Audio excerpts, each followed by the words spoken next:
Bismillahirrahmanirrahim. Assalamualaikum warahmatullahi wabarakatuh. Halo semuanya, perkenalkan nama saya Nur Azma Sofiana. Saya dari Fakultas Keguruan dan Ilmu Pendidikan, Prodi Pendidikan Pancasila dan Kewarganegaraan. Di sini saya akan menjelaskan definisi sejarah menurut para ahli.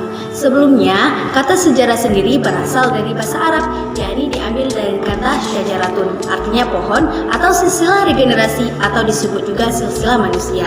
Adapun sejarah sendiri terbagi ke dalam 3 pengertian, yaitu sejarah sebagai kisah atau cerita, sejarah sebagai peristiwa, dan sejarah sebagai ilmu. Baik, langsung saja ke pengertian sejarah yang pertama. Sejarah sebagai kisah atau cerita.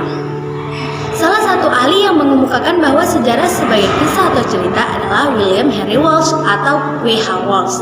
Dia mengungkapkan sejarah adalah suatu pencatatan yang berarti dan sangat penting bagi manusia, di mana catatan tersebut mencakup tindakan-tindakan dan setiap pengalaman manusia yang terjadi di masa lalu pada berbagai hal yang sangat penting, sehingga dapat menjadi cerita yang berarti.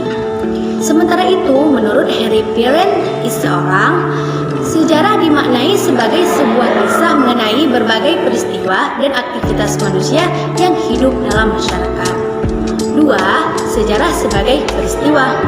Profesor Dr. Kunto Wijaya MA, seorang budayawan, sastrawan, dan sejarawan dari Indonesia, menyimpulkan bahwa sejarah adalah sesuatu atau peristiwa yang telah terjadi di masa lalu yang direkonstruksi atau membangun kembali masa lalu untuk kepentingan masa kini dan masa yang akan datang.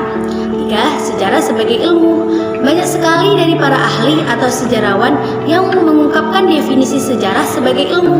Salah satunya ialah Ruslan Abdul Ghani.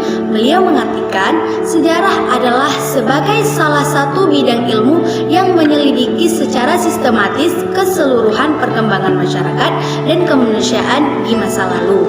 Nah, jadi berdasarkan pengertian yang disebutkan itu dapat disimpulkan bahwa pengertian sejarah secara umum adalah segala bentuk pengetahuan hasil penyelidikan dari masa lalu yang akan menjadi acuan atau pedoman untuk masa sekarang serta proses untuk kemajuan di masa depan.